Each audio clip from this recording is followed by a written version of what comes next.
32 teams made up this year's College Valorant Championship bracket. But after a month of fierce competition, we are finally down to our top 4 teams. My name is Jackson 5K, and I'm joined on the mic today by Zobi for today's lower bracket semifinals. But before we get into what seems like a faded matchup between these two, let's take a quick look at what these teams are actually playing for, Zobi. Yeah, it's not just for honor, for glory, for the CVAL title, but there's a hefty sum that comes with it. And with some college students, those that are graduating, this money can go a long way for their futures in academic and esports journeys. So I'm excited. It's definitely, I think, the biggest prize pool in collegiate, despite all these events like NACE, like NECC, like CECC that have been happening. So I definitely think this takes the cake and is a big focal point for a lot of players' seasons. Yeah, especially the opportunity to also go to North Carolina for the Grand Finals event in person. Big move for anybody in college to just be able to travel around the country, especially just to play video games. Oh, for sure. And I mean, the top 4 that we have, they've definitely had their fair share of traveling, so they're just looking to prolong, they're trying to, mark another state off their journey list. But aside from that, you mentioned it, we started with 32 teams, and over the last month, they have gone through the upper and the lower bracket, battling it out. And many of these teams have had, very different journeys, some fairly similar, and are now just meeting up in the lowers. It's definitely been, I think, a fair share of some upsets, but I think the top 4 is pretty much kind of what we were expecting. Yeah, it all ends up to being the same teams that we kind of had prospected to be here from the very beginning. As we take a look at the upper bracket here, though, there were a bunch of surprises, especially where we have now sitting here in upper finals. Texas A&M Maroon, the invite team this year, has been stomping through the upper quarterfinals. We see Harrisburg able to win out against strong teams just like Winthrop, our number 1 ranked seed. So there's been their fair share of upsets, which also brings us to the losers bracket, which has been an absolute demon run here.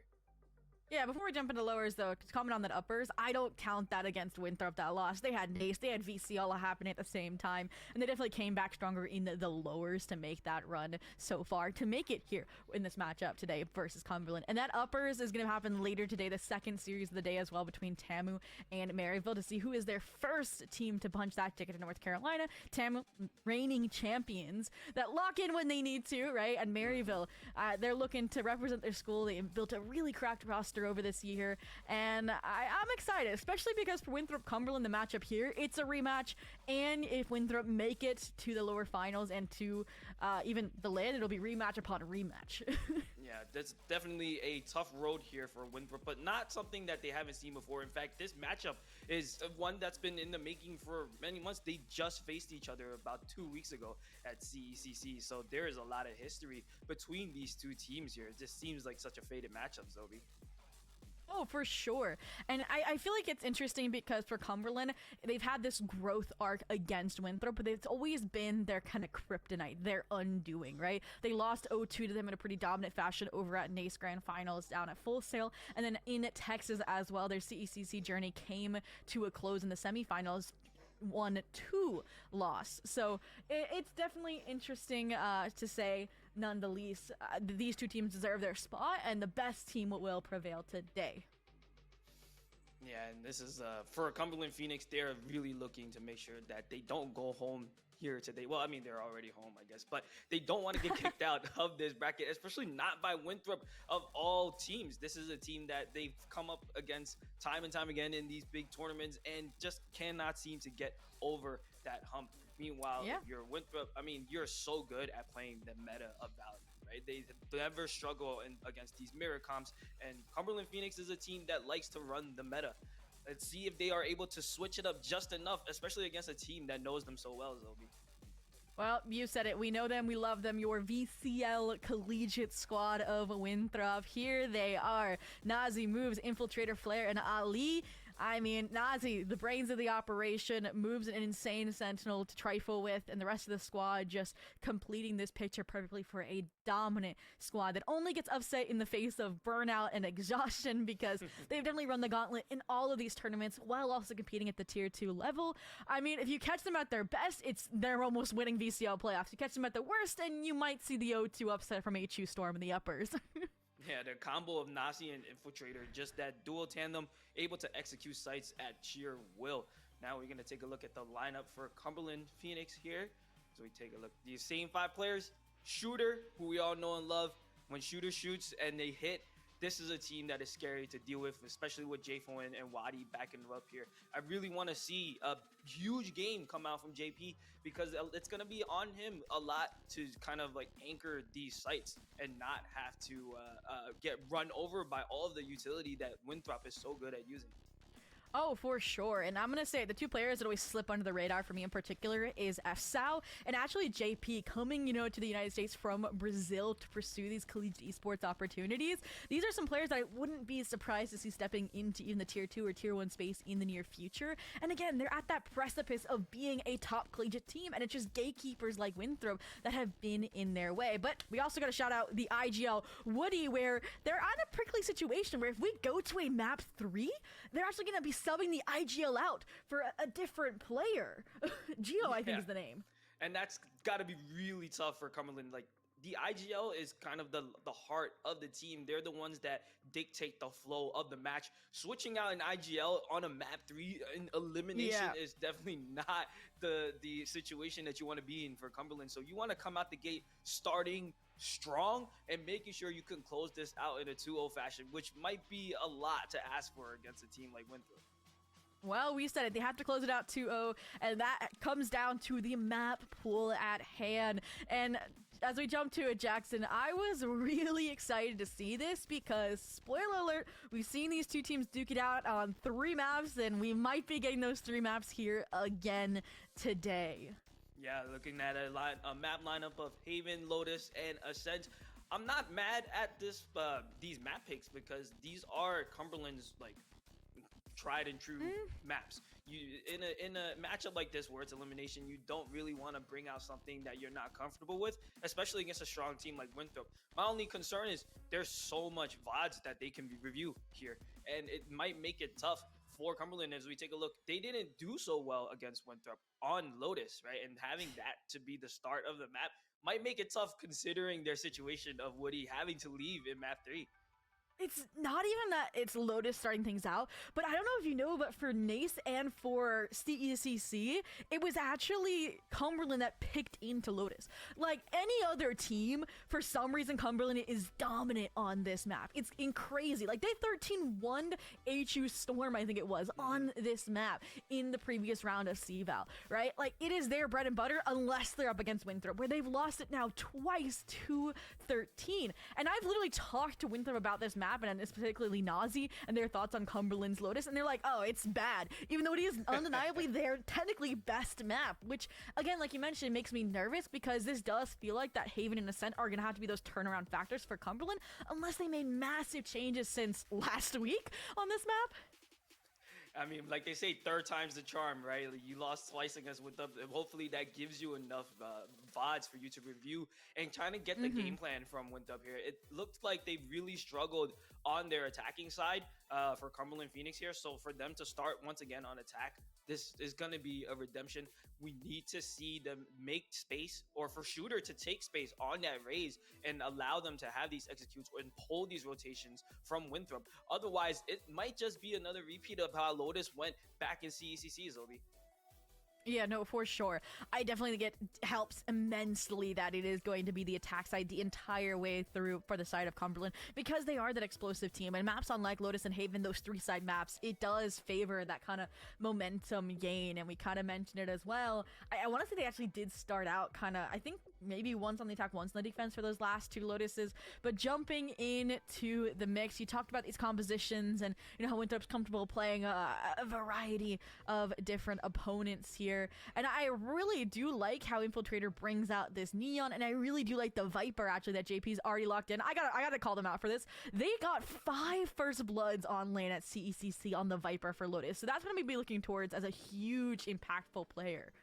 Yeah, and this is, like I mentioned before in the pregame, JP's role is so important here on Lotus because oftentimes you are kind of like that solo sight hold on defense, But on the attack, you also are responsible for carving that space on the weak side. And this does play into how well J-Phone and Woody are able to set up Shooter on the strong side. Can they pull the rotations? Can they make the space for JP to just sneak up and take away from Winthrop?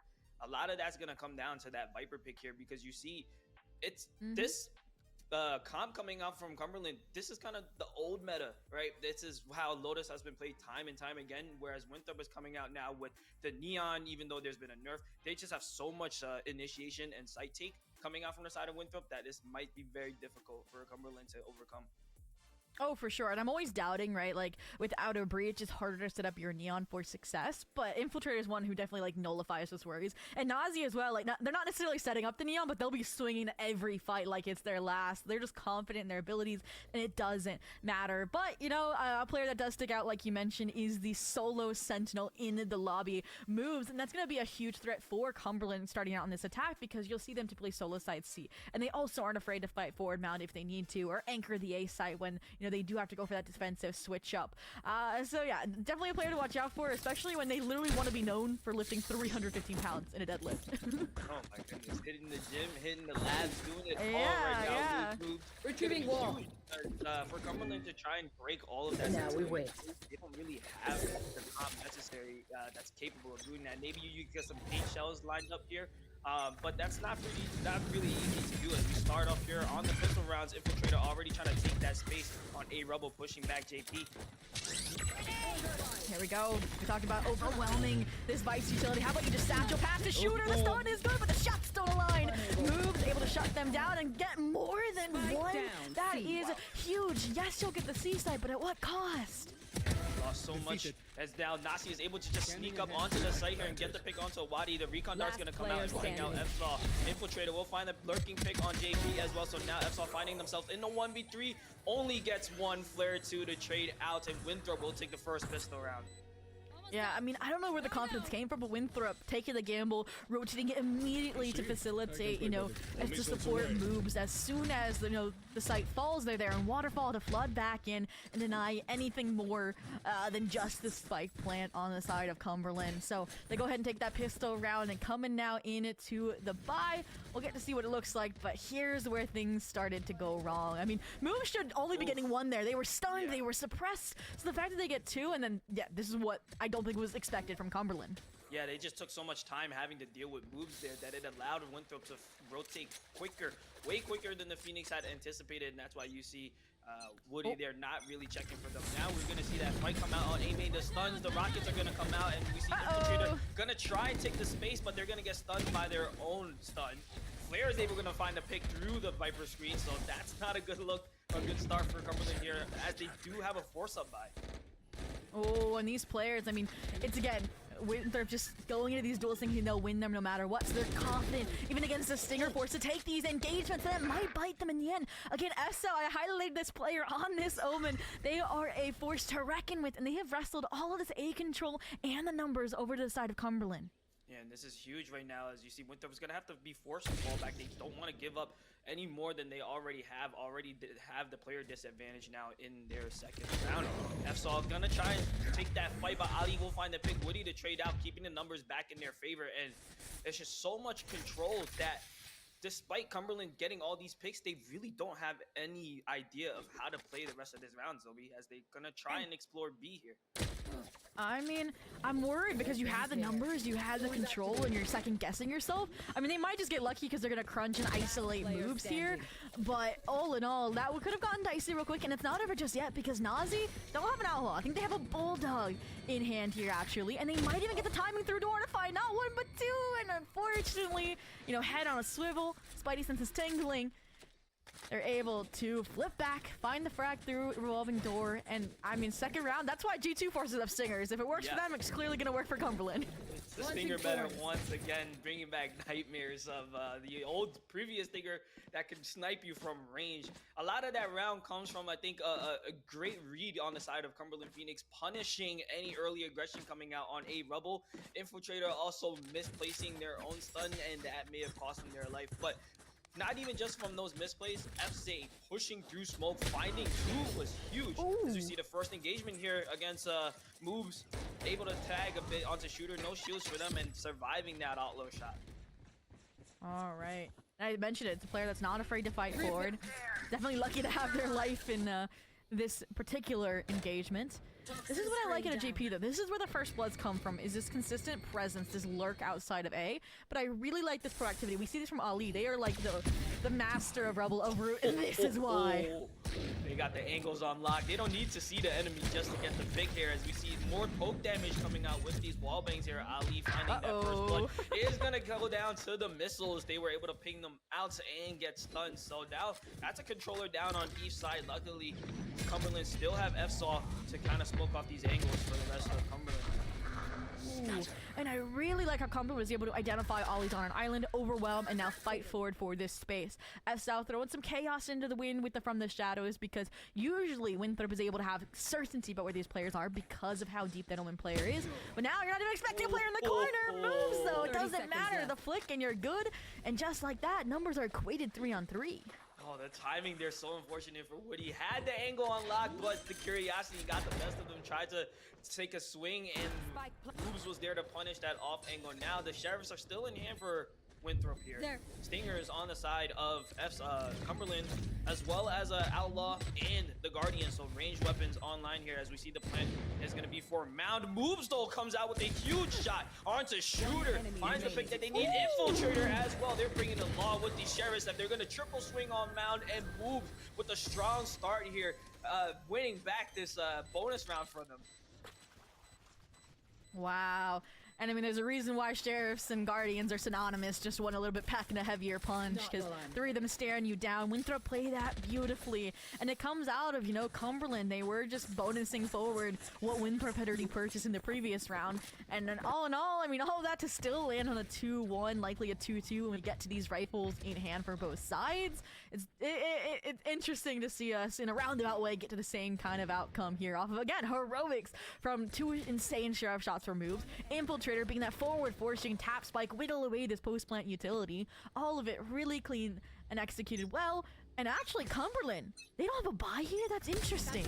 Yeah, I think they had to force up a lot on that third round just to try and maintain that advantage, just to get equaled again. This time, no, Cumberland doesn't need the weaponry. They have the Sheriffs, and it looks like the Sheriffs on both teams are just hitting right now. So as we see the picks come out, Flair able to find three, though, in this tucked-in corner. They have to clear them out. They don't have control of the spike either. Oh, no!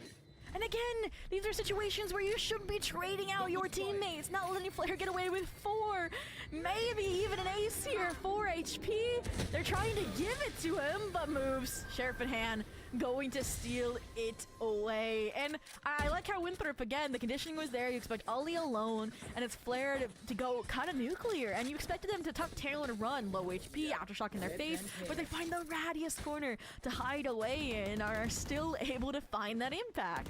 Yeah, a little miscommunication and misplay there coming from the side of the Phoenix. A poor angled aftershock allows Flair to stay alive, and then not taking the trades like you said.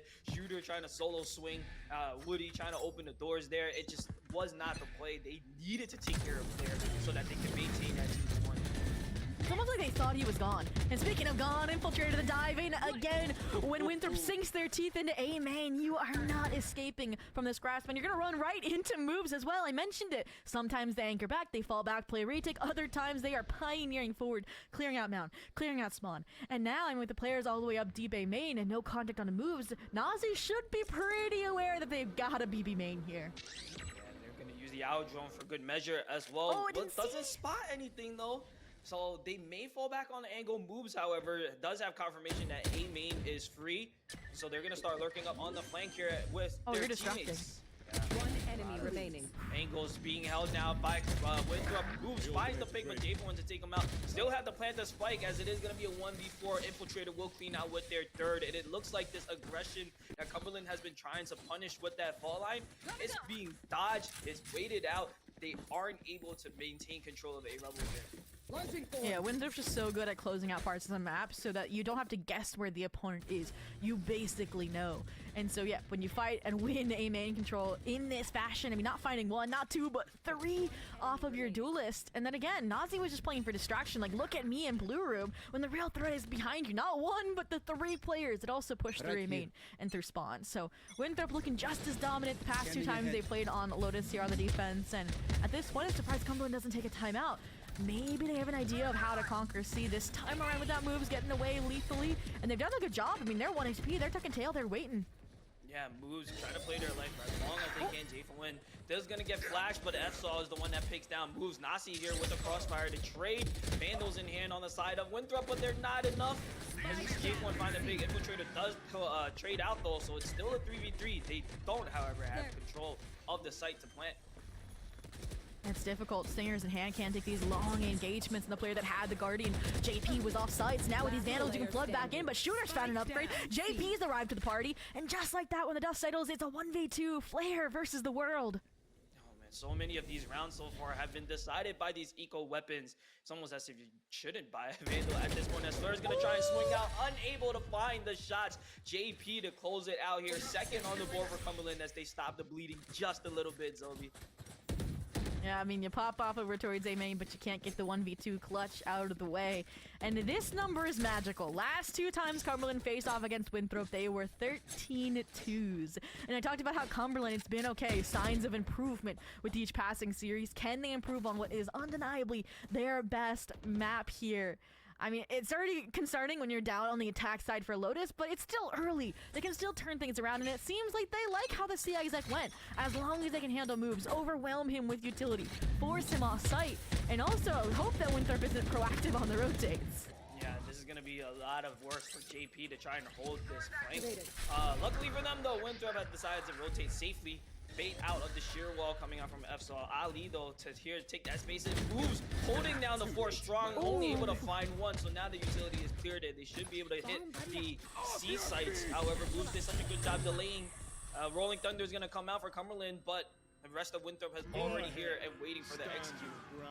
Well, you mentioned it. They're set up for the floods. The Armageddon's to deny that, but it's used incorrectly. The stack's actually out of CT. Overdrive in, Infiltrator in, and again, it's Nazi by their side, partner in crime. And now, I mean, the recon, the salvos, it's all perfect. It's like hurling cattle right into the slaughterhouse. Yeah, JP now left in that 1v4, able to find 1, but it's not enough. And you see Winthrop is no stranger to taking these team fights on this retake. Not even allowing Cumberland to get any sort of control of the site. You may get the first pick, but before you can even get the plant down, we're going to see the util and the ultimates come out to deny that as Cumberland finally takes the timeout that they need here. Kind of a bit of a broken buy. Yeah, they definitely needed that timeout. Yeah, I mean, you're entering again. You just invested your 2 biggest ultimates, right? And you lost the round. And I think the issue is they ran back the same round twice. And Winthrop is really good at making these adjustments on the fly, right? And then you saw the change. It was, okay, we see no presence outside of A. JP's been a little bit too passive on these lurks for my taste. And as a result, you know, Winthrop can gamble. Okay, all 3 players go C immediately. So you mentioned moves and how he bought enough time. I mean, then the rest of the players are there off of Infiltrator to flood back in. And in Cumberland, they need a way to disrupt that. I really need to see, you know, Shooter fight forward with those ultimates instead of it just being used to pacify a flood. And outside of that, you know, maybe sell a fake, you know, start C, let JP lurk up off the wall, win the fight against Ali's huge, and that's how you can maybe get a late round pivot going, because right now it just looks like the playbook is a little too simple. Yeah, I agree. I think with JP on that weak side, the idea is always to try and go slow, wait for your strong side to make the noise, but sometimes you just have to take the fight and try your best to just stay alive. You don't even have to win the fight. You just have to convince the defense that you're investing enough on your weak side for them to pull the rotations and make it easier for your team to deal with that strong side hit. Okay, here we go. Shooter. Again, this is the outlaw to counter any moves proactivity. And I mentioned it, I really wanted to see them win this A main fight while they're showing presence C. And I think that's why JP is not alone here. J4 also here playing contact, and I like it. They're showing split contact across the map, but Winthrop's just doing a good job keeping their defenses up in multiple parts of this map. Yeah, now the rotation is going to come back on the side of Cumberland, stacking on the A side, perhaps maybe even a B split. Ali in a really strong position here on top of Rebel. They will get cleared out by paint shells, but the Hunter Sphere is going to come to support, and Ali finds 2. And again, said they had to break through A while simultaneously showing presence on C. Because if either of those laps, number one, you got nowhere to go. Number two, Moves takes this space. Hook, line, and sinker. And Infiltrator, you know he's getting confident when he's jumping around, leaping in, diving in, and still walking away with the kill onto S South. So Winthrop, defensive 6 rounds. I mean, you're good. You're chilling. Looking for more. That's just the cherry on top. And oh, did that caster curse them, Jackson? I said 2, and they were gonna likely get more. If this ends at 13-2, I'm gonna cry. Oh man, this is looking very reminiscent of how CECC went down with Lotus. They're just struggling to get on the side here. Winthrop so good at denying the plan. If we take a look at the stats, right, they've only planted twice. And other than that, they were unable to even get any resemblance of an attack onto the site here. As Winthrop has been so good at switching up their rotation. Now the pressure is coming out from Mound. F-Slaw able to find a pick though, but immediately gets traded out by Nasi, and this is going to force Cumberland to rotate quickly as JP has taken a lot of space here on Rubble. But do they expect Moves to have switched up as well? I mean, that's the, I feel like, characteristic switch up, right? When you're strong-handing C, you place your sentinel on the opposite site and spot up the sheer wall, but thorns are meant to delay. Doesn't matter if Move's been suppressed when a showstopper's coming at you. You're at least lucky to pull one down into the grave with you. But this was the plan all along. Get tree control, get the pit up. But what they didn't account for was Nazi challenging it so far forward. Oh, so much confidence there from Nasi, just pushing up slowly into that Viper's pit, gaining that numbers advantage back over there. Wow, drawn to try and ping out to see if there's any movement there. As we see the fault line gonna come out for Wadi here just to try and clear some space, but some noise being made over on tree side by Nasi just to pull some rotations back over and make Cumberland a lot more nervous. Oh. And I mean, it's huge to have numbers here. You gotta identify and eliminate JP to get this pit to go down.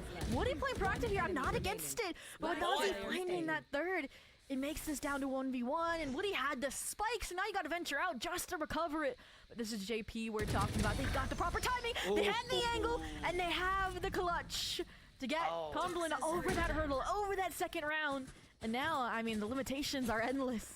Yeah, much needed round win there coming out the side of Cumberland. Woody with a high risk play there after JP got in the picks to even up the numbers. They decided to leave the Viper's pit with the spike. That could have gone from bad to worse real quick. Luckily JP was there and the shots were landing. The timing was perfect. This allowed Cumberland to clutch out the round, and that was a little too close for my comfort, Zoe, but I'm glad they at least got it on the board. No I think, like, in part that round was gifted by Winthrop, right? They changed what they didn't need to, right? They fought C instead, and Cumberland was really quick to get out without losing many players, right? Not without, you know, there wasn't much damage dealt.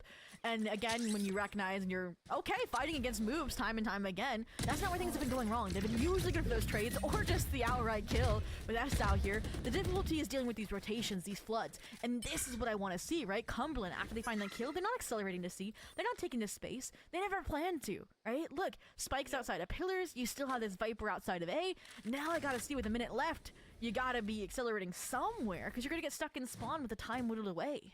Yeah, like a little show and gold play there from Cumberland, but if you look at the positions of Winthrop, they are not falling for it. We see Nasi rotated over to C just to try and cover up that space, but strong side for Winthrop still over on A, and I think Cumberland may have recognized that. After that show and go, kill noise, 3-hit, classic play. Oh, and that's my concern here. Nazi now the anchor. Ollie never dislodged from this A site. But I do like this, I was gonna say. You show some way to throw a snake bite and you kept the Teo, you kept the Neon fixated. So as you find the kill, C is gonna be pretty much open. Salvos maybe to deny, just barely. Woody forced off the angle, and that's enough time bought now to patch up all the holes for the time being. Spike planted. Winthrop as Infiltrator finds that first pick to even up the numbers here. They're gonna try and take this space, but Aftershock gonna push them back as well. It doesn't look like they have any ultimates to really play off of here. As the stun from Infiltrator Second time. once again. Shooter now trying to find the angles. Woody gets the pick, but Infiltrator is the one that trades out. However, it's Cumberland that comes out on top with the right shots at the right time. 4 on the board. That's 2 in a row for Cumberland now. Very, very clean trades. That's what we like to see. And I mean, again, sometimes it feels like the Winthrop strategy relies on heroics, right? Infiltrator kind of alone in that initial dive engagement. There was maybe some trades attempted from backside, but ultimately the sight lines just don't work out. And Cumberland, again, when they have this fragmented attention, they get a little bit more time, a little bit more breathing room in those plant situations, and that's all they need, right? This has been historically a close matchup, even if this map hasn't historically been close. And, I mean, if they can get this to a 6-6, there is hope for this composition on the defense. Absolutely, especially how that round started here. And I think you mentioned it in the pregame how difficult it is to set up Neon without having that breach stun, and we saw a lot of that on that previous defense. However, it's going to be Ali finding the first pick onto JP there. We do like that aggression coming out from JP, unfortunately unable to stay alive long enough to pull the rotations. Now Ali having this position here over on Rebel, gets the paranoia and takes down Shooter. Ali just holding him down by themselves. They'll get another, but 33 is all they get as Nasi there to trade out as well. J-Point finds the pick. But now, look at this. Space has been taken by FSoft, but the plant just not there. They do have from the shadows. Yeah, it's to get this, but moves reading the player. But didn't read the timing. The knife was out. FJ gets the pick, but the plant's gonna have to go down. Hunter's Fury to try and break them off. They will get the tag and the kill coming from Infiltrator. So now there is no time really for Dreyfo to come down and get this. Protect this defuse. Yeah, I mean, they're even just contemplating the save at this point. Salvo's back online, actually, so you can buy some time if you can hear the spike tap. I don't see them. Looks like they're about to get sent here. They gamble it, but it's already been halved, and they're sticking it all the way. Nope. Out of its radius. I mean, such low HP, though. You can't take any direct engagements, and at this point, yep, cut your losses, save the weapon, go for the 7-5. I mean, that round...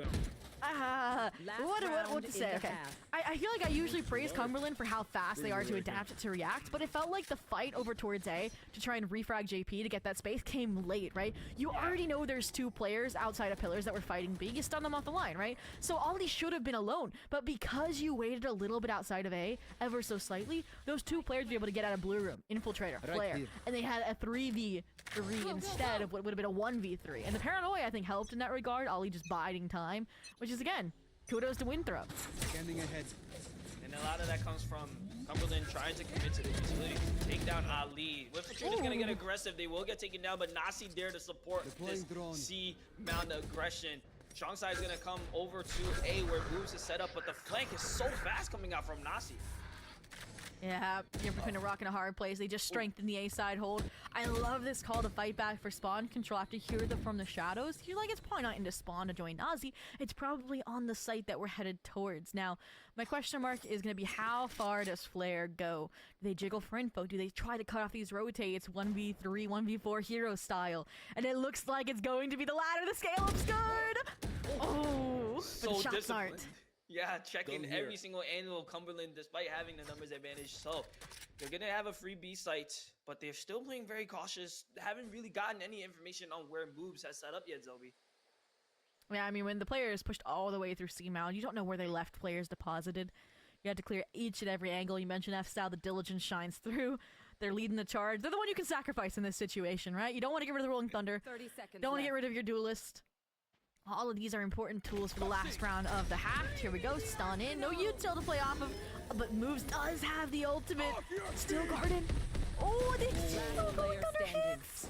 Perfect Rolling Thunder there as they're looking primed to get their 5th round here. It's going to be Ali left in this 1v4, trying to retake, trying to clutch. We've seen them pull out some big plays just in the round before, but this might be a little too much for them to handle. They do have smokes coming online, 2 shrouded steps, but so many angles being held on the side of Cumberland as we see a crossfire coming from FSOL as well. They'll get the pre-fire and they'll get 1 for all of their troubles, but 1's not enough as that's going to be 5 on the board for Cumberland, and that's a huge start compared to, or a huge finish rather, compared to how they started this half zone. I mean, huge finish for the half, huge start for the next, right? You definitely needed a minimum of that, right? It's already kind of an attack-sided map, and you didn't find a equal or advantage, but all in all, again, improvement. That's all we wanted to see out of Cumberland with each passing offense versus Winthrop. It's nicely done. It's obviously gonna be a lot more confidence. Like when you're getting pummeled into the ground, right? 1 or 2 rounds and a half, it's so hard to come back. Now here, you win the pistol and suddenly you could be tied. Yeah, and it's huge winning pistols on defense on a map like Lotus, because then you're able to really snowball the rest of the rounds, as we saw Winthrop through. I mean, despite them getting anti-eagled in that second round, they still were able to put up the next 5 in a row off of that. So it's going to be very important for Cumberland on the side to win. And you see Infiltrator's going to just slide right into the smoke, but oh man, it might be a little too overzealous there as both right clicks not finding anything. J4 over there to support as well, but that's a lot of space being taken by Infiltrator. As you see, B site was completely open, but yeah, they're going to try and swarm JP instead. JP knows, but Moon's gonna get really good timing while they're worried about Waterfall. The flick is good, but the follow-up isn't. Ollie good for the trade, and that's gonna be the C site falling to Winthrop. Now Nazi playing forward here, I like it, but my concern is they had no utility on the flank. Moves fell early, so now every piece of control is starting to crumble. I mean, Ollie made contact, but he didn't know how many were mound, so take the safe fight, take the numbers fight, which is Nazi in spawn. Oh man, that forward angle from Nazi is just, it's not being expected by Winthrop, Cumberland there, as Ali finds the pick onto Wadi as well. Now FC down into this 1v3. They're gonna have to tap the spike to get the salvos out, but look at this. Ali repositioning as well to get 3 angles in a crossfire on this spike. Nasi is going to swing out off the shock dart, and that's 3 huge round coming out from the side of Nasi and Winthrop despite losing 2 early. Yeah, that pistol again keeps it from Cumberland. Real quick turnaround. Curious to see if we're going to see that Stinger force up again or if that's just an attack-sided tendency. But outside of that, just Ollie's awareness not to take the 1v2 mound fight, instead to reposition with the team. You know, play for the crunch with Nazi. Somebody did come through B. It's just, again, very forward thinking, not giving any ones, keeping the numbers you had established, and whittling away the time when you do have that util advantage. So really, really nicely done on the post plant. Now look at this though, Cumberland, not the force with the gamble stack. And they might just be hitting the lottery here, unless they're faking off of Infiltrator's util, but this seems like it's just gonna be a late follow-up. Yeah, Winthrop's gonna have to really be careful here and not falling into the trap. It is a huge read or prediction stack coming out from the side of Cumberland. It's JP finds the 1v1 pick on some moves, wisely falling back here to continue to maintain C site. This is working out, right? You have a forward playing JP. You don't want to fight back into mound other than one player. So again, you're thinking they're gonna go C when they're exploding into A, and that's where the stack is. Yes, J4 gets overwhelmed, but the players on site. Woody doing a good job, and so is JP on the other side of the map. And just like that, free weapon, the IGL 3K to get Cumberland. That's the second round conversion for Cumberland. I really want to know like what the stat is on second round conversions after losing your pistol rounds. I mean, this is huge. Back-to-back reads basically coming out from the side of Cumberland. On the first half, they read the A main aggression and immediately punished that with the fault line. This time, reading that A push, stacking heavily there, and huge play coming out from the side of JP, finding that first blood that really forced Winthrop to really commit into the trap that Cumberland had laid. Speaking of traps laid, I like this triangle of doom over towards the A site. It's interesting, right? Nazi's sole focus was B, but you have to have J4 would head on a swivel, and swivel it does. Kill found, but the trade immediate. B site is gonna fall to Winthrop with the plant accompanying it, but the flood immediate. The Bucky can't withstand the assault. Flare though, second attempt, nope, it doesn't matter. The better weaponry is Cumberland. Start to snowball these rounds into a potential comeback. Now that lack of a breach from Winthrop that you mentioned earlier in the agent select is really starting to show. Infiltrator having to do so much on their own. Yes, they have a stun of their own, but for anyone that plays Neon, they know that trying to set up your own stun will always ruin your crosshair placement, and it's just so much for them to have to do. They had the shotgun in hand, but J4 wasn't able to find the picks that they need because the stun angles just were not there. It shocked recon dart, great, you get pinged, but it doesn't really stop you from being able to take the head off the opponent, and that's exactly what J4 did.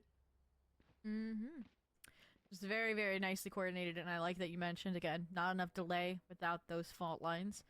And it's not even just delay util, it's just, again, some individual prowess and the trades coming through. I feel like Woody's, is insane with their, kill assist percentage right now, because they're always getting the teammate trades.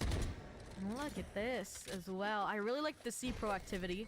This time it's going to be cut standard, cut dry, because the speed onto A is so ridiculous. As Infiltrator should have been good for a second. Wow. Shooter, first bullet accuracy keeps him alive. Now he has the support of Woody in the back lines. Crossfire though coming out from the side of Winthrop. Yeah, not enough. Shooter finds one, but the pinch coming out from Nasi and Flare, able to give Flare the angle that they need. Flare, this time though, really a hero in these second rounds second half rounds as they are gonna try and retake 2v2. They know that one is Tree Flare gets spotted out. The snake bite and the concuss is gonna come now. It's just a matter of finding out where Ali is. Sees them swinging, and the crossfire has been determined. Flare coming up huge, finding their third, and now the crossfire is maintained. But JP able to slip through the cracks and find the picks that they need. 1v1. He's gonna try and tap the spike, perhaps get two, but Flare swinging out at the perfect time. 4 huge kills coming out, saving Winthrop's buy round. Yeah, Flare said I was robbed of a clutch in the first half. It's not going to happen again. I mean, Flare was the one that got those 2 kills back sight, too, off of a freak timing or maybe the distraction, the footsteps from the left side. I'm expecting that's what the replay is going to be, right? Infiltrator makes the space, Flare keeps it. I mean, look at this. The timing, they all look towards Ali, and just like that, I mean, it feels like Winthrop, they definitely are bleeding here a little bit, right? They're looking, you know, mortal, losing 1v1s that they never lose. And, I mean, again, we mentioned how usually mechanics carry them, but right now it looks like Cumberland's team play is what's shining through. Yeah, we see the trades come out, and despite losing that round, it cost so much in the economy for Winthrop here. They were able to eke out the rifle buys that they needed, but they must win this round in order to maintain that economic advantage. Hunter's Fury is going to try and initiate onto site. Infiltrator is going to have to try and slide right through without their stuns, as Flare will find one, but Shooter with the showstopper puts an end to all of that, and this hold coming out from the Phoenix is just a lockdown. They have control of the spike as well. Wow, and JFO and the Armageddon's just more of a touch-up. Close things out, right? Nazi moves in the 2v4 here, spike down an enemy line. And you still haven't cleared a player out of this corner, right? Yeah, you get one, another one replaces them, and that was the issue. Just a follow-up about the Hunter's Fury, a little messy. And as a result, this is the situation you're in. Crossfire established. You're fortunate to get one. Where's the trade? Wow, they isolated the angle there, but this time Shooter to support. And it's a little bit of a misplay coming out from the side of Cumberland, but it's fine. You had full control of the spike. You still had the crossfire. 1 kill in the end doesn't really amount to too much, as they still have the buys that they need, and they were able to close out the round. But it's mistakes like that, Zobi, that little tiny cuts that add up in the end to breaking the armor. So we have to hope that Cumberland is able to clean up this type of play here, especially on this eco round, anti-eco that's coming up. Yeah, no, keep it clean, especially when ults like the Armageddon and the Overdrive are online for Infiltrator. Gotta be careful. You've finally kind of broken the mold. You're about to tie things up here. And Shooter is getting online as well. Everything's looking strong, but this is Winthrop we're talking about. Blink and you'll miss the turnaround, the comeback. And speaking of blinking and missing it, JFO doesn't seem to be aware that Infiltrator high-geared it right into his territory. Yeah, and I like what the switch up coming out from Infiltrator, not just going top speed the entire round, having a little pace change, understanding that they don't have the luxury of a fault line to really set them up, so they're gonna have to stop and go sometimes just to throw the timing off on the side of the defense. So well done here. The plan's gonna go down. The Armageddon is gonna come out for them to try and maintain space on this pulse plant, as Boobs coming up huge once again with the Sheriff to protect Nazi there. There's just not a lot for Cumberland to work with now, as they're gonna go taking now one by one. JP is the last one left, and Infiltrator is just trying to go for the highlight reel. It will get stuffed out, and Nasi the trade and Winthrop go up double digits on their eco round. We said it. Just win that round and you're good. That would have been the final way to tip the scales back to even, back to a chance to take the lead for the first time on this map, right? And it just does not go their way. Yeah, you need a timeout for that one, even if it is your last timeout of the half, or the game, I should say, before we get to OT, if one is to come. But ultimately, you mentioned they changed things up. The pacing, the flood into Blue Room were really well done. I liked the strategy, though, for Cumberland as well, right? Paranoia, crunch their, B main. But I wanted more players there. I needed somebody to back up F-Style in that situation, or, a player to push through A main. And that's the big difference again. The space management on the defense for Winthrop versus Cumberland's is wildly different. And a lot of that comes from Infiltrator getting that first pick so quick into the round. That allowed Winthrop to really just get the plant early before the rest of Cumberland could rotate and get positions for this retake. Lotus is a very huge map, so anytime you lose a close range fight like that on site, it makes it very difficult for you to regather your troops before you can go for this retake. They just weren't in positions. I believe FSA was exploring C Mound while JP was still holding down site, and they just could not regroup in that B door area. So really unfortunate on that timing. All of that was done off that one pick from Infiltrator.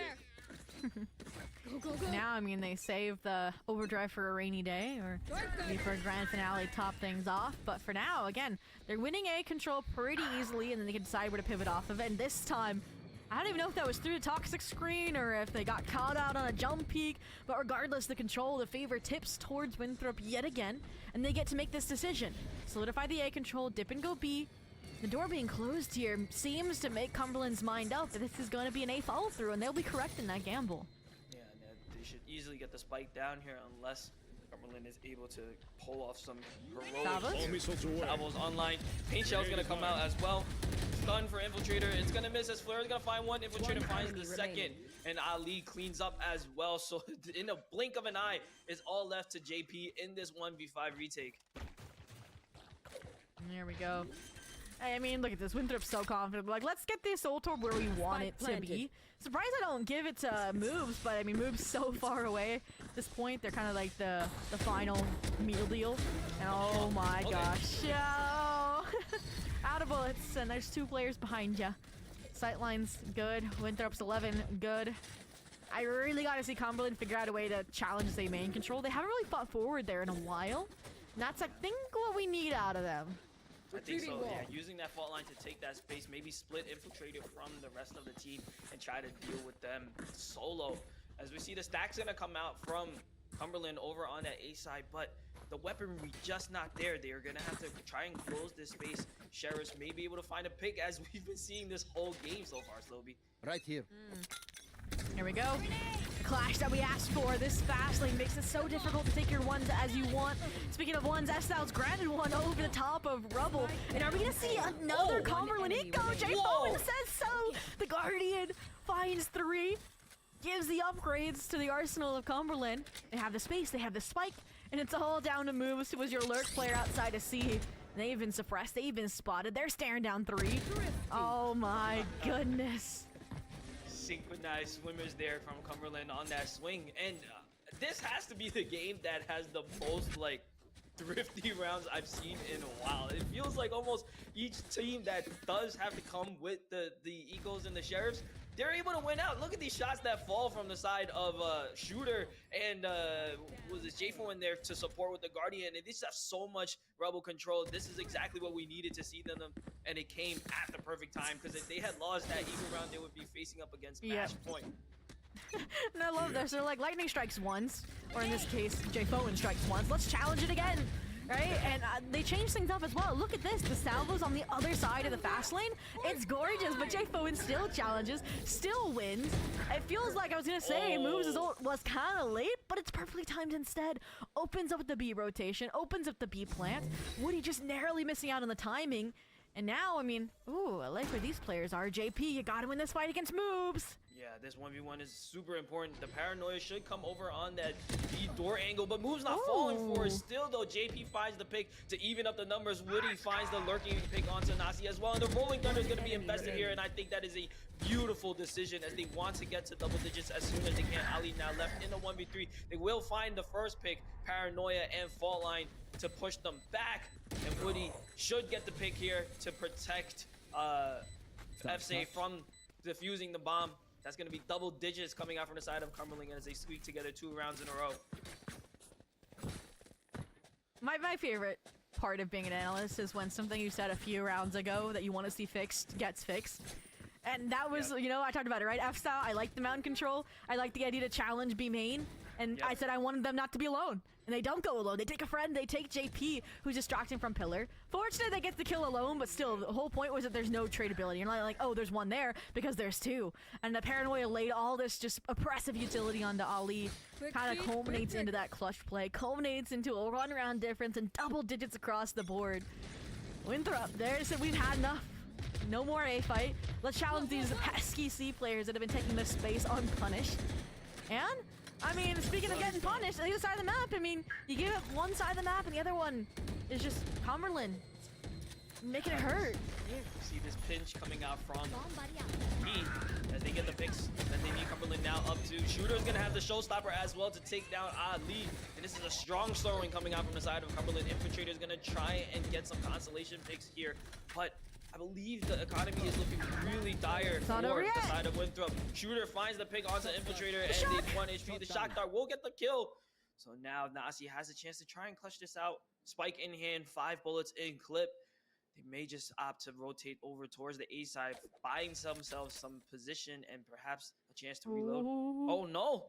They're gonna try and see if they can bait out any aggression here, but Cumberland so disciplined, not falling for it. So careful, so cautious. They've been in this position before. 1 round away from tying things up.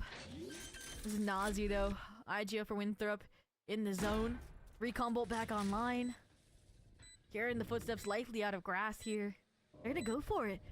Not expected. It was piece one. The second doesn't align. The left Sao again steps up when his team requires. And just like that, they will get that faded 11th across the line. Nasi there, despite having the recon dart, doing something that I wish my Slovas would do, which is hold on to your utility. If nobody knows where the heck you are, there's no reason to throw out a recon dart and give away your position. Surprise swings coming out there from Nasi, but in the end, if the 1v2 is just too much to ask for, as Cumberland is able to tie it up. Wow. And I mean, they definitely tried, right, to get these trades. Winthrop tried to clean up some of their mistakes. I liked the Sova use again. Very few Sovas we get to see on Lotus. But just again, the double swing too strong. The trades clean for Cumberland. Surprised we don't get a Winthrop timeout there, but this is a team that is known for not taking timeouts. They make the adjustments they need to on a fly. And if they can go fast enough here outside of C with the overdrive, I think they believe they would overwhelm the players. And that seemed to be the plan from Cumberland all along. From the shadows in, Estelle just in time before the drone lands. The Armageddon as well from J Fowen here, so clean at shutting the door, slamming it in the face of Winthrop. So much support on the side of Cumberland to play with each other. Moves and Flair will find the pick and shooter to trade out as well. Meanwhile, it's going to be JP left on the site by themselves. They are going to get picked by the Owl Drone, and the Hunter Sphere is going to come out. Ali's going to swing, and Shooter taking so much damage trying to maintain this control. Flair gets the pick as well. So now 3v1 on the side of Winthrop as they have control of the site and the plant. Oh, wow. And Winthrop seems undeniable that they will reach 12 first. But Cumberland, do they have one more in the tank? Can they send us to overtime? After a round like that, where again you had a beautiful shutdown of the C take and still fumbled. I mean, moves, they're having a slow map, they find their kill. You know, you refight beautifully up the Hunter's Fury, and it all starts coming up Winthrop. Just insanity. And Cumberland, my issue is they just utilize so many of his ultimates.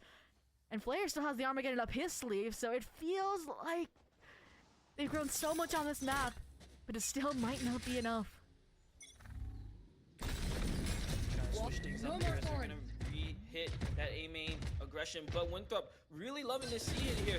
Shooter spots moves, but moves this time able to stay alive, and this is gonna be huge coming out from the side of moves to just maintain that position and create anxiety for Cumberland to try to deal with them.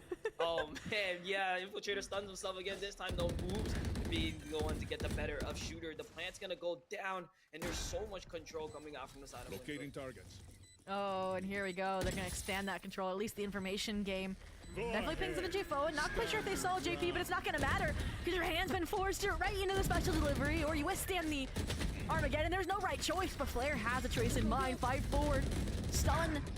Salvo separating him from Infiltrator so they can't take the trades, they can't take these joint engagements, but those players are so low that the wall makes connect. Nazi good for all three, line him up, he knocks him down, and just like that, Winthrop still able to come out on top, 13-11 to claim their map pick.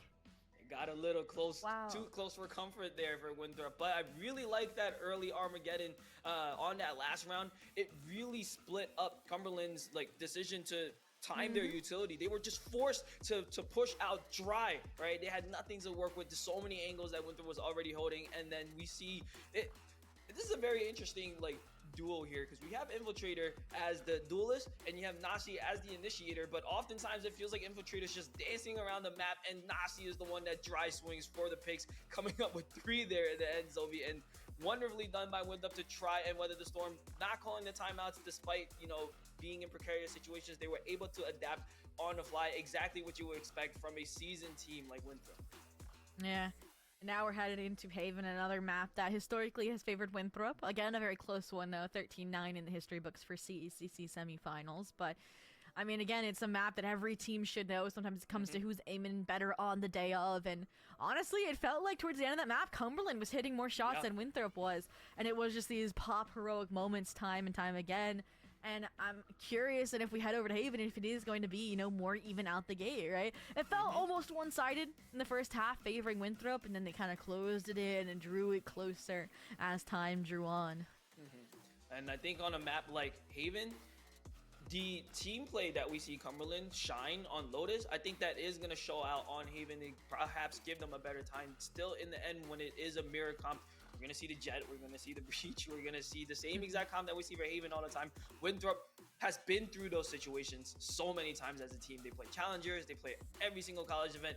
They've seen it all at this point, and they have the aim to back it up as well. So I do expect another strong showing coming out on the side of Winthrop on Haven. But on Lotus they're not invincible.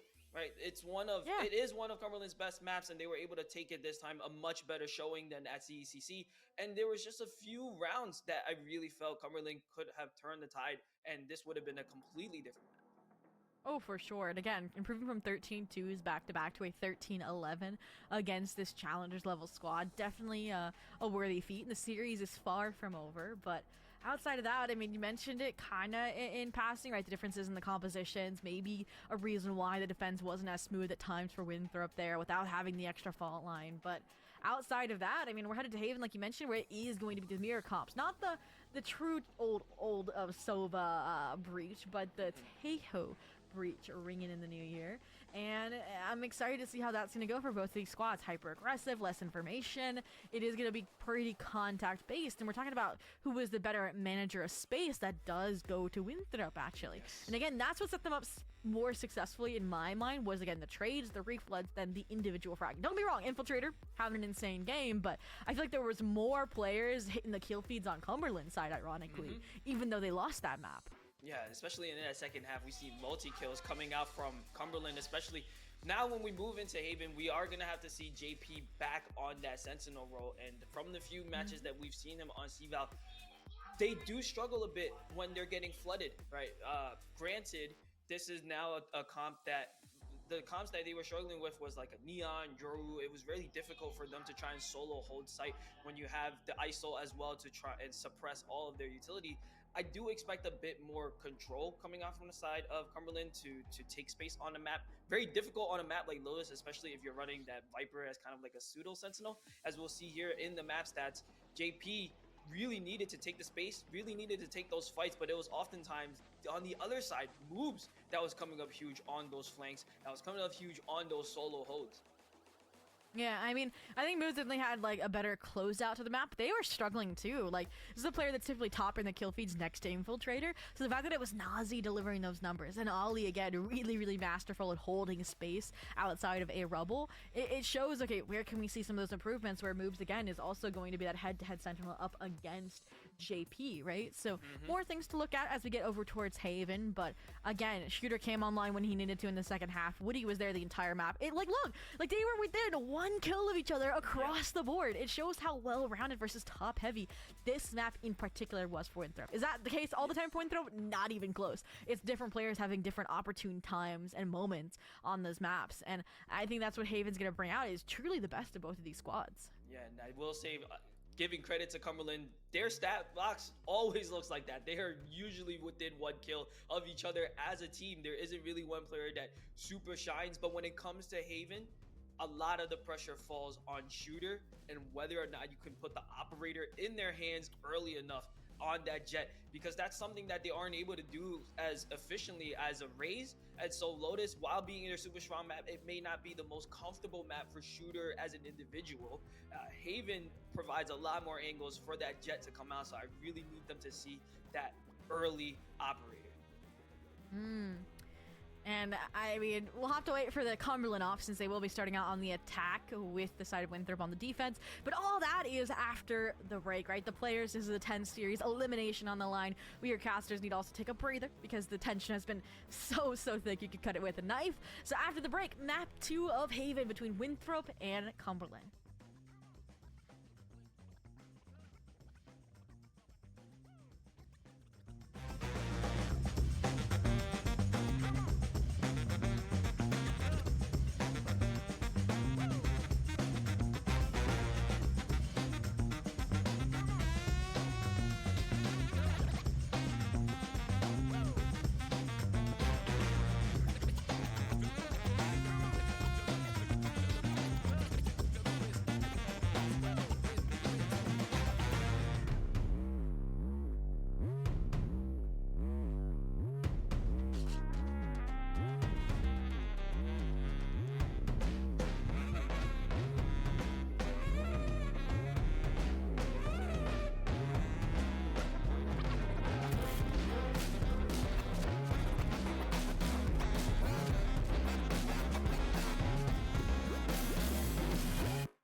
Yeah, it's happened in Ace, it's happened in CECC. It's what has, you know, placed Cumberland perpetually in a top 4 over a top 2 position. And now it's what could rob them of a ticket to the NC State Championship LAN Grand Finals, or at least the lower finals first, to go up against the loser of TAMU versus Maryville tomorrow. But all in all, I mean, we talked about it. It's been a question of growth from Cumberland, especially against this squad. We're gonna go 2 to 1-2 to now, even though they lost map 1, it was as close as it's ever been. And now we're headed over to their territory of Haven.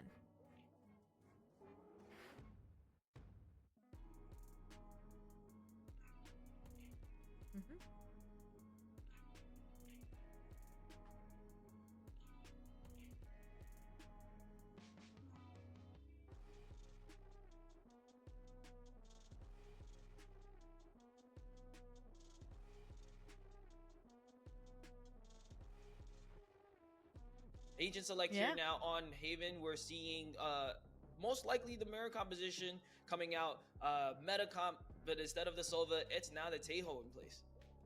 Yep, kind of talked about it, switching things out, which is always a surprise because Nazi is such a fluid Sova. We saw some shock dart kills dynamic, you know, capitalizing off of some corners, but otherwise, I think it's there's a reason why this is the current go-to composition. We saw the deficit when there wasn't a breach in the mix. I think this adds to, again, with the aftershock, the post-plant scenario that we're seeing, especially with C-Take Simulator, a common go-to for the attack side. But all in all, it's exactly what we expected out of the compositions, and now we just gotta get what we expected out of the players, right? Cumberland on the attack. We'll get to see if they can, again, control the tempo. Maybe get out ahead this time, since they were always trailing, right? Nipping at the heels of Winthrop.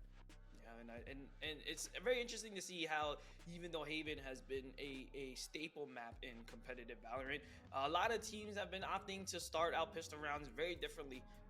Usually somebody is aggressing down B, whether it's the defense, but now usually it's the defense, but nowadays it seems like the attacking teams want to take that early pistol fight onto B main because it's just a much easier site to hold, and usually the defense plays retake B anyway. So I'm wondering if that's going to be the strategy coming out for Cumberland. Yeah, I will say, without the Sovas, right, you can't just shock dart the Cypher trips into oblivion, so yeah, maybe that'll slow them down a little bit on the B escapades, but all in all, I think it's smart, right? You mentioned if defense is going to do it, you might as well beat them to it and fight it first with that optimal window angle. I know the number of times I've tried to like drop a smoke there and the person swings out window first to make contact, so it's definitely a matter of who's going to control that space more effectively. We talked about how Winthrop was really, really good at that over on Lotus versus Cumberland was very, you know, tunnel-minded towards the sites, and I'm hoping to see maybe more of that widespread understanding that only came after, I think it was the first timeout actually on their attack half. So jumping into the first pistol round, and this is the other thing that's like life death taxes kind of you expected from the get-go, is taking a main space. It's the Taeho, Omen, and Jet to do this for Winthrop here. We're gonna see now Salvo's coming out fault line as well to try and set up Infiltrator, and Ali high-low already being set, and Ali finds 2 through the cyber cage without even seeing anyone. Wow. Not the player you expected to open things up, but Infiltrator now trying to close things down. Spike down. Unfortunately, dark cover replenished, allowing for the spike to recover. That's not thought. They pulled a fast one back into the shadows, but unfortunately, Infiltrator tracks it. JP from window finds a rogue kill outside of B, but that's all he's gonna find as he gets dragged down to the watery depths, and a repetitive Winthrop pistol to kick things off. Yeah, but can they win the second round now is the big question of the day. They've got equal twice. There you go. We see the Stinger Force, so it's honestly anyone's call at this point. But just going back to that first round, taking the aggression of Ace Sewers there, not really too much of a strategy, I guess. They set the high-low, and it was just Ali finding headshots with the classic of all things through the cyber cage. What can you really do on the side of Cumberland there? It's just a terrible stroke of luck for Cumberland. Missile deployed. And usually you hold, right? You don't push as far as they did. But because Ali found so much presence, they're like, let's keep going. And this time, it looked like they were trying to punish off of it, but Infiltrator just scales up off of a beautifully placed fault line.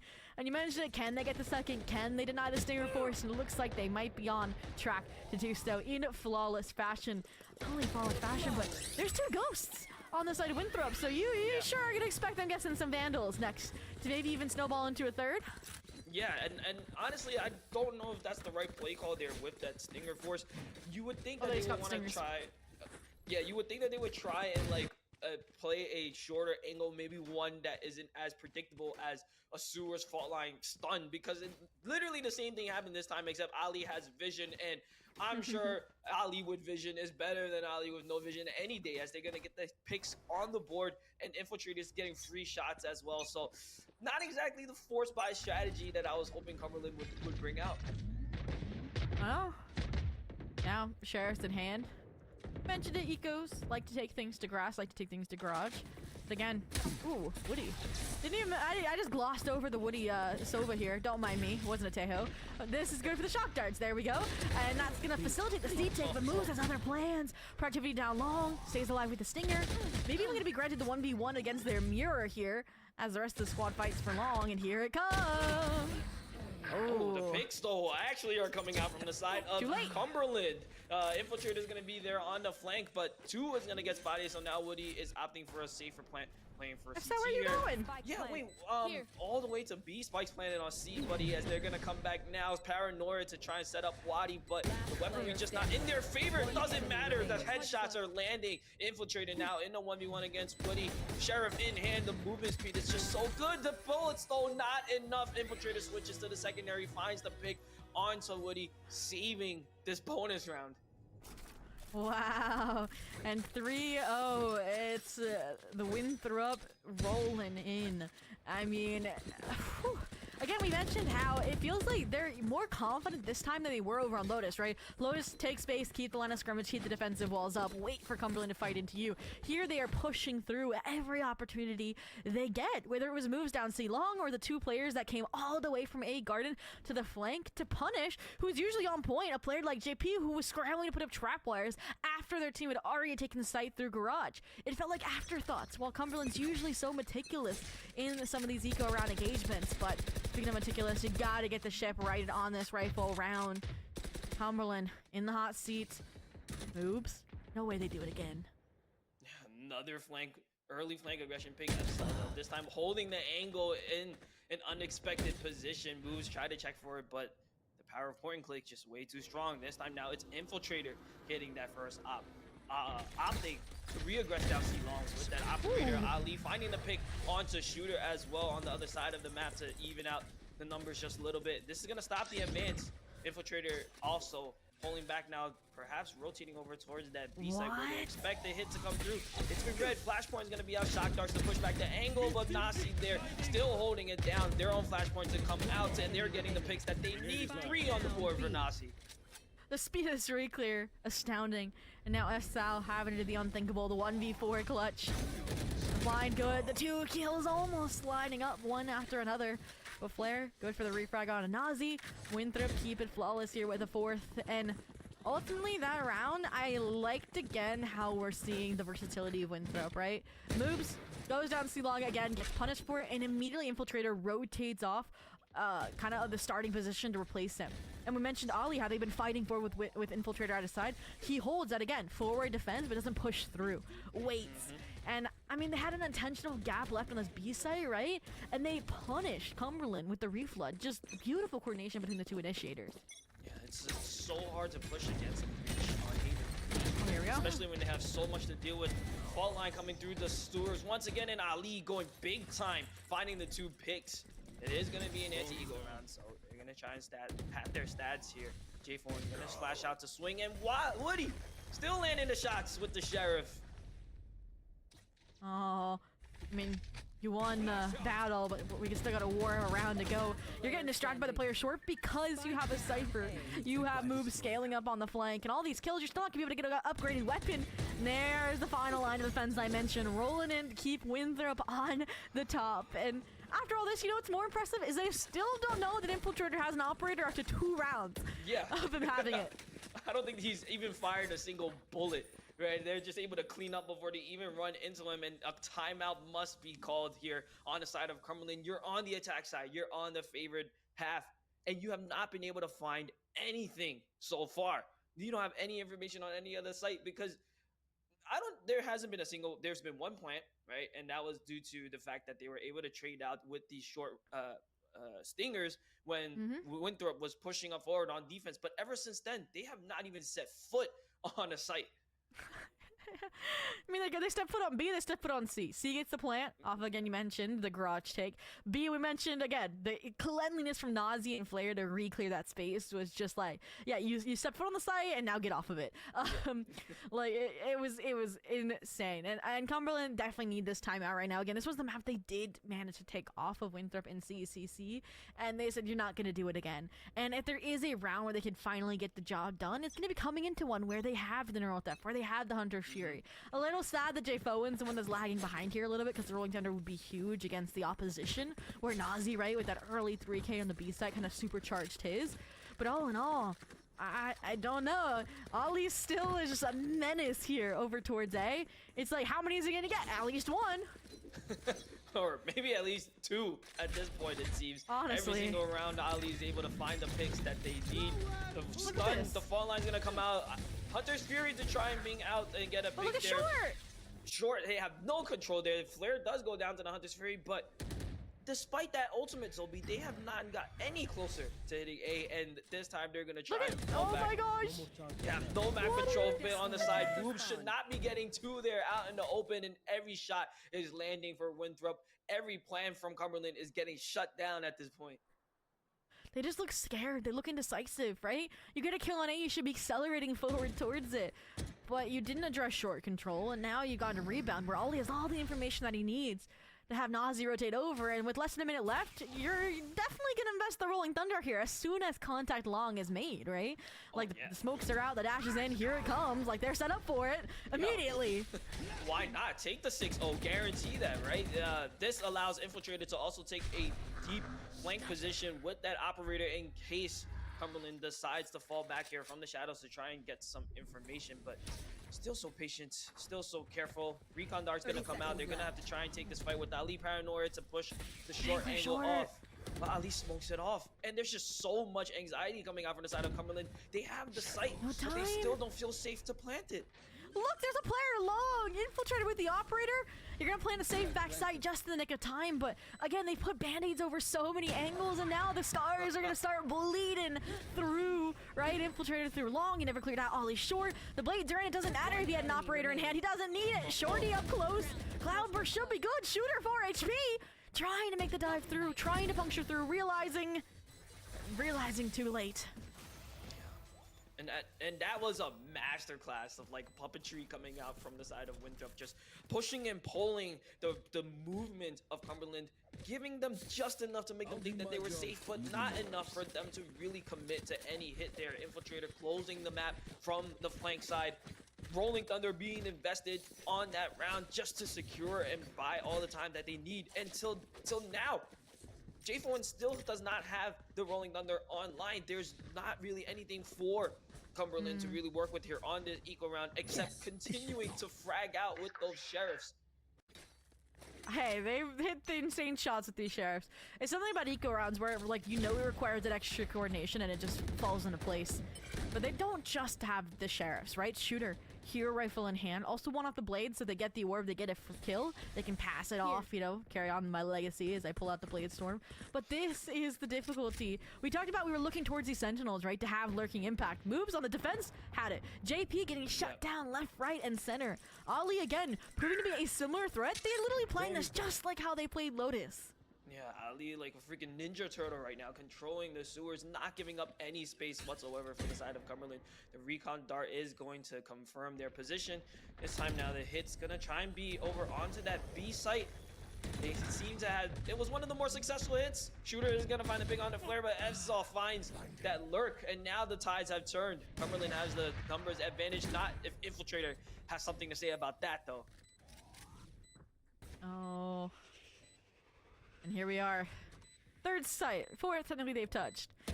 And, ooh, shooter. Nice angle there onto Infiltrator. Operator popped. Dropped. I like the reposition, right? Making a joint fight between Nazi and Ollie. They're all going to be staring. I was hoping towards where you heard them from the shadows, but it all comes down to Jay Fowen versus their mirror against Nazi from Winthrop. And while it may be close, it still comes up a Winthrop round. Oh man, this was about as close as it had gotten so far for Cumberland off the back of that hero rifle, but it just wasn't enough. There's so much control coming out from the side of Winthrop. Ali is just not budging an inch at all. It almost seems as if at this point, Cumberland is just taking what is left of the site, and that plays right into the trap of Winthrop here. Zanasi already halfway through to that Rolling Thunder. Finally, J-Phone has it online. They do need to invest it here to try and stop the bleeding, but already it's a winning half for Winthrop on the defense. 7 rounds in a row. And we talked about how Cumberland, you know, they had a weaker start, and then they get the blood flowing, and they had a nice recovery to close off half 1-7-5, but I'm not seeing the same breakthrough here, right? They haven't found even an ounce of repetitive consistency that actually works for them. The only round that worked was the late A hit where they weathered the Rolling Thunder. They opened up the round by shutting Ollie down. And, I mean, maybe the first blood is the win con, but Ollie again just bullying JP. Fortunately, they're punished. Fortunately, they're traded here. So still numbers, but again, it feels like Cumberland's so lost. They don't look decisive. They don't look like they have a plan in mind going into these rounds. Yeah, now the Rolling Thunder is going to be used, but it's used as just a fake. They don't even take B-site with it. This does draw moves off of C here as they're going to execute, but Shooter unable to find the position that they need. Luckily, FSO there to trade it out now 2v2. Nasi is on site by themselves, but that's all they need is themselves. They're going to swing, find the pick. J-Phone to trade out. Now Flair trying to get what's left of the round, but Cumberland finally ekes out one in the 8th round. Wow. I'm still in awe at how they won that round, right? Like, again, the first bloods getting traded 1-1 across opposite sides of the map. Rolling Thunder makes no contact towards being they funnel right into moves out inside the C site. I think it's more just they were lucky, right? Look, there was no Cypher utility on C from the get-go because you had Infiltrator push down long. So moves as a result, you know, the refrags come through. It really comes out of, again, heroics from FSAL. Great utility. Dark cover, paranoia, splinters the players, gives the ones, and gives the 1 round Cumberland has for this half so far. What is this? Shooter coming out strong with the Blaze Storm. 2 for Winthrop, stuck on the side of Rinkabi. Nasi in a much precarious situation. They are going to get taken down now. Now Infiltrator is going to have to try and do their best to hold this B site. Flare there to support too. So it's, even though it seems that Cumberland is getting the picks, they aren't getting a good handle on the round. Finally, they have the numbers advantage. They should be able to get a free C site plant. Nice crossfire as well. FSAL, Woody. Welcoming party, I was going to say, for rotation from Flare that should have come through ceiling, but a little reroute. The drone should spot it out. Ooh, beautiful timing though. The patience from Flare might be able to slip in and find their one up against J-Phone, but J-Phone holds the angle and hits those shots. Nicely done to get Cumberland a second. 2 rounds in a row for Cumberland, but is it too little, too late? As we mentioned already, Haven being such a strongly favored attack side, and Winthrop winning 7 already on the defense. The good thing is, though, these rounds that Cumberland is winning is finally putting Winthrop in a precarious economic situation. All the rounds are so close, only 1 or 2 people are finally alive, so this may allow Cumberland to get the snowball running, as there isn't really any ultimates on the side of Winthrop for them to support these eco weapons. Standing ahead. Yeah, I mean, we said it, right? Close things on a 7-5.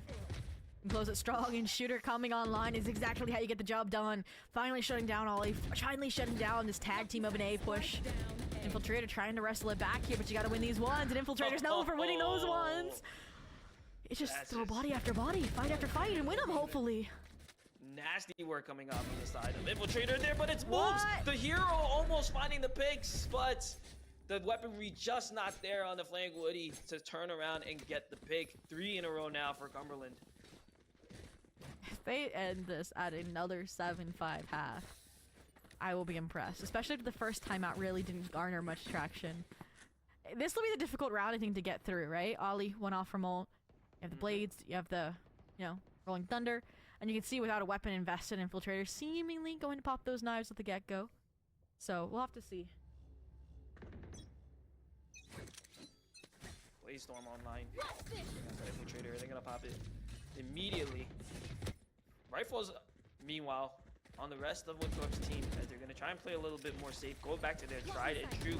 Finally, the hit comes towards that C site to try and overwhelm Moves, but Moves will not be out position, finds 2 up against the opposition. Nasi there to support as well, and Moves just holding strong solo hold on C until Nasi comes around, and the 2 players for Winthrop clean up the entire team of Cumberland as they get their 8th on the board. Oh. Denied the 7-5. The prospect of an 8-4 My concern is that we didn't get the Rolling Thunder out from Nazi. Now Infiltrator again off the save gifted by the Bladestorm. He's gonna get an operator for this last round. And Cumberland, the buy is not amazing. You know, a light shield, and Guardian here and there. But you know what? This could be worse, right? A4, I feel like, no, this is definitely a less attack-sided map when compared to Lotus. And, I mean, a 9-3, you know, then you get the curse. You get the storyline of a comeback. Oh. That's definitely the copium that Cumberland wants right now. As Shooter's gonna find that first initial pick.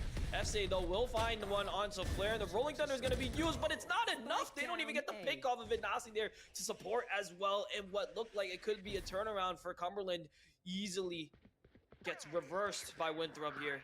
As we see, JP does have the positioning deep into A spawn. They will get spotted out by the Neuro Theft in a pinch. Gonna come through now. Rolling Thunder on the side of Nasi. He's just gonna swing by themselves. 2 flash points, trying to get this pick off of here. But the shot's just not landing. Woody with the shorty pick. Still a 1v2, and Infiltrator has the cross if Woody decides to leave. Oh, it's a game of chicken. And I mean, with these two angles held, right, moves from backside and Infiltrator from A-Link, like, you know where Woody is. And you're going to take contact a 1v1 against one of them, and either one looked like you were poised to lose. Winthrop, sink in, you know, maybe have a lapse of a few rounds, but 3 is all Cumberland's going to get. The 9-3 fairy tale ending, or the tragic conclusion for Cumberland's CVAL journey, has to unfold this half. We'll have to see. They're going to have to come up huge on their defense. It's not exactly impossible on a map like Haven, especially when you get Shooter, the operator, in hand.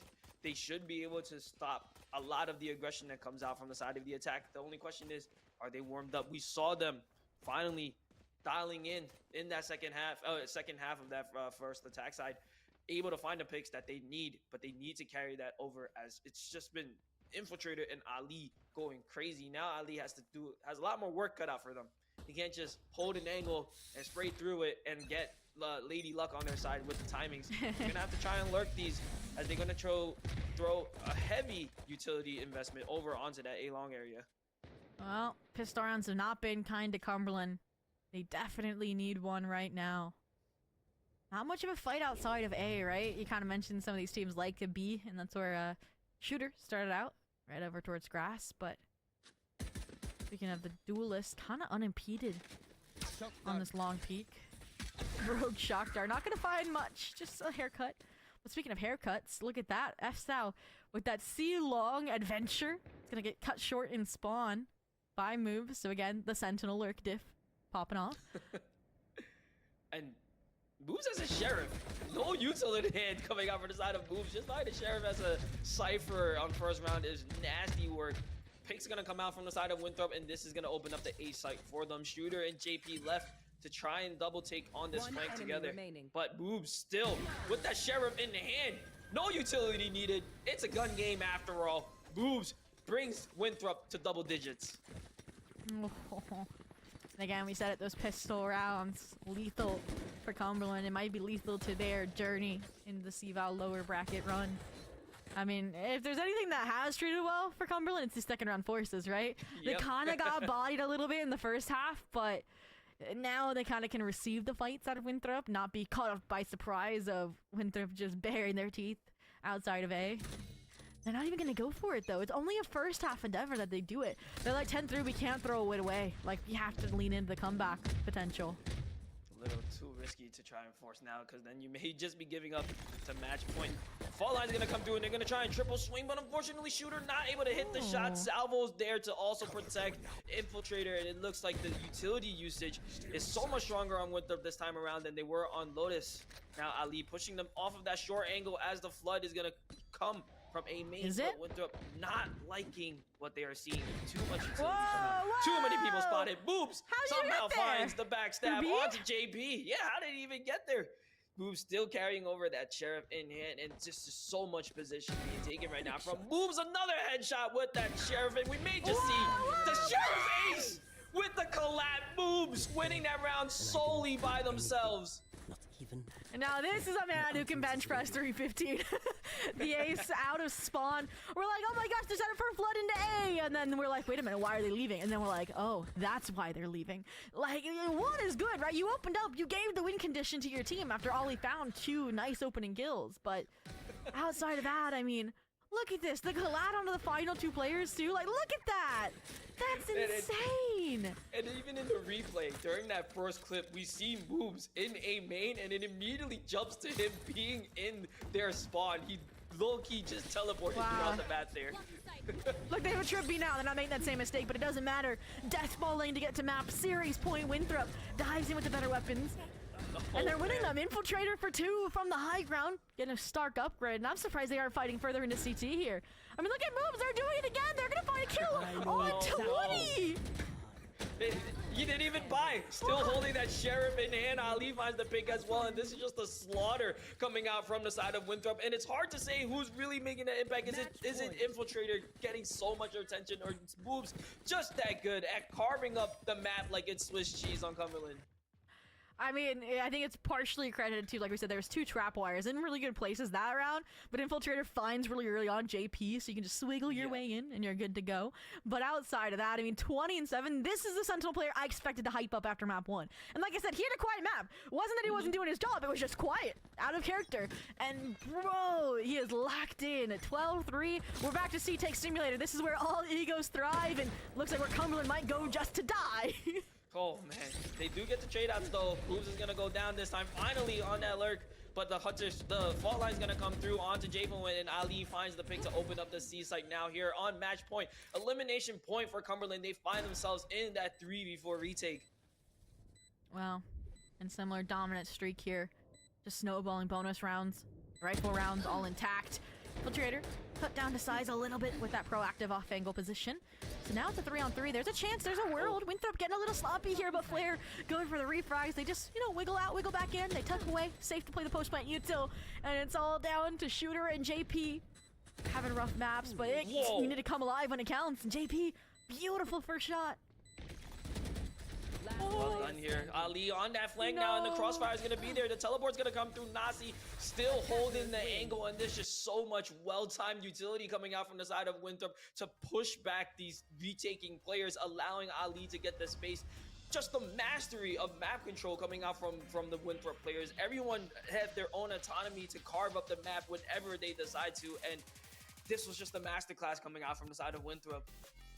Yeah, I mean, a completely different look from the last series from CECC on this map, right? Confident in taking space, holding it, you know, getting a little aggressive, taking chances with high rewards coming left, right, and center.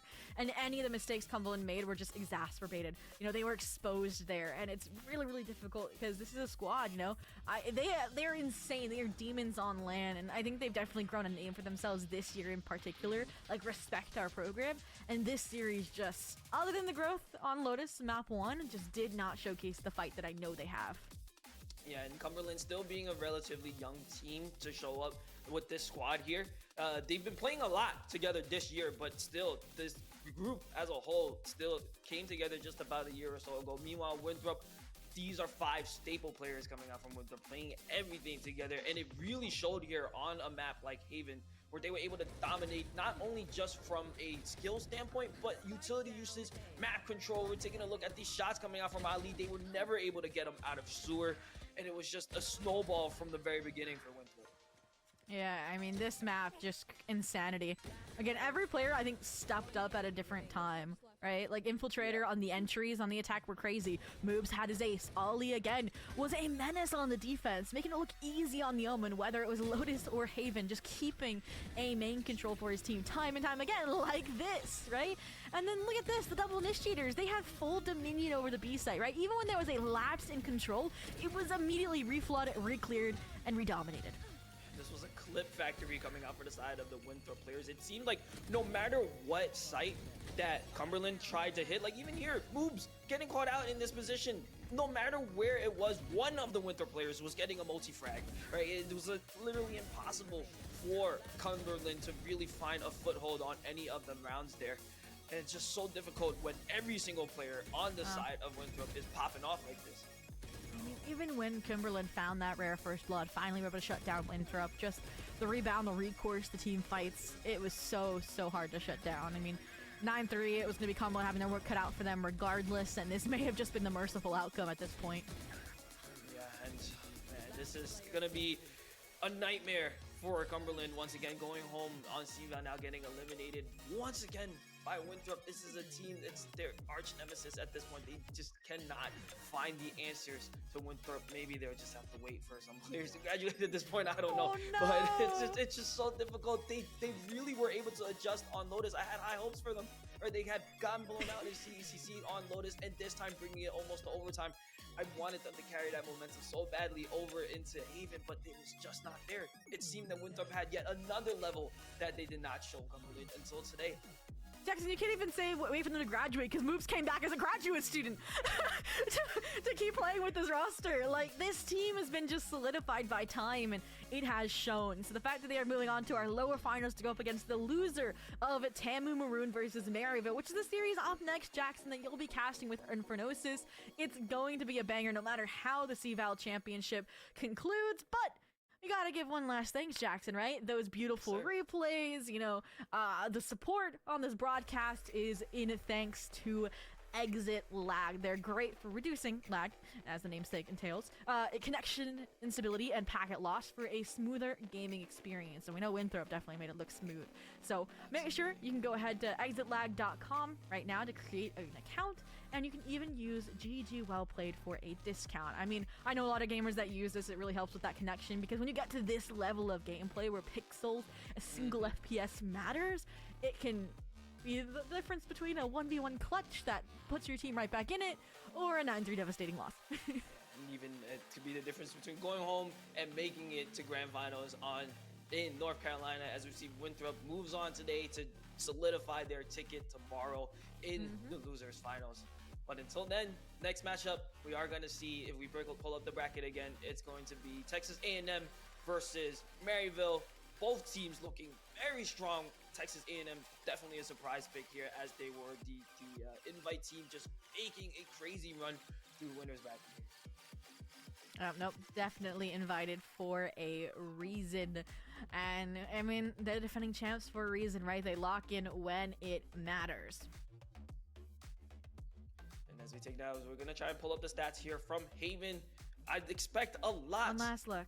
Picks coming out from Ali. Look at that, 16 and 8 moves, pulling up huge with 20 there, including that ace that we saw with the Sheriff on the bonus round. That was probably one of the best VALORANT plays I've ever seen here on a map like Haven. It was just, there was nothing that was given up from Winthrop.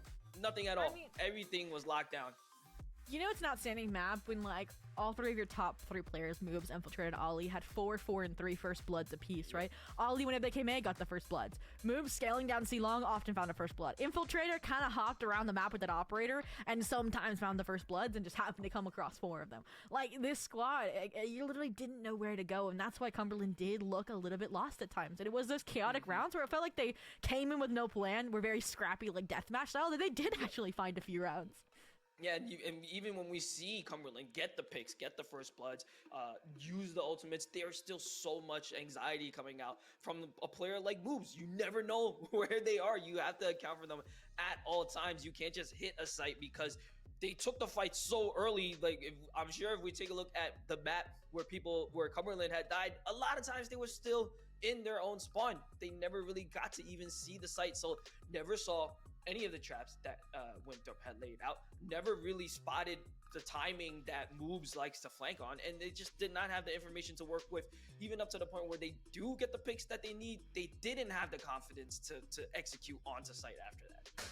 Well, as we close out the chapter of this matchup between Winthrop and Cumberland, I'm sure we'll have many grudge matches in the future. Let's take a look at what's coming in the future today, tomorrow, maybe in North Carolina, by checking out the bracket. Obviously, Cumberland's journey brought to a close, but looking back at the upper bracket, right, where it's Tamu Maroon and Maryville right on this channel after this to determine who will be our first team in Raleigh, North Carolina, to have an opportunity, right? Whether it's Tamu to defend their title or Maryville to make a name for this program. You know, they're already NACE champions, they're already CEC champions. Why not make it a trifecta? Yeah, closing out the year strong for Maryville. Texas A&M once again with something to prove, trying to make the repeat on an invite team. I don't think that can really be understated how overlooked, or not even overlooked, this team just was not playing that well. in the early season. They didn't care. Of College Valorant. Yeah, they were like, you know what, we already got the they don't championship. practice. Yeah, and then they're like, this is like a squad that just, shows up in like hoodies and slides to the basketball court, and they're just, playing the game for fun, and they end up destroying everyone. And that's really the vibe that they're bringing here. But it seems they're going to have to lock in if they want another trip to grand finals. And Maryville is not a team that you can just stroll up in. You have to do your homework. Oh, for sure. A team that's hungry to be like Winthrop, to be in challengers. Again, they were just robbed of promo relegation again this time around, so they're looking for some league to take their anger out on, and this is the last one they're in of the season. So definitely a match you're not going to want to miss. But with that, Jackson, that does draw this block, this best of 3 to a close, and my day to a close. I know you'll be back, like I mentioned, with Infernosis to cover that matchup, and I'll definitely be in chat. That's a banger I don't want to miss either. And again, we're going to see them later on, no matter how you spin it, whether it's the lowers tomorrow or the grand finals in North Carolina. It's not one you want to miss, Jackson. Definitely not. Make sure you guys are tuned in for the matchup. But for now, that'll be it for the losers bracket semifinals. Winthrop University will be moving on to losers finals tomorrow, and Cumberland, well played, put up a good fight on this rematch, but unfortunately just came up a little bit short. We'll be seeing them perhaps in the next year's CVAL. That's going to be it for us for now. Make sure you guys tune in to the next match.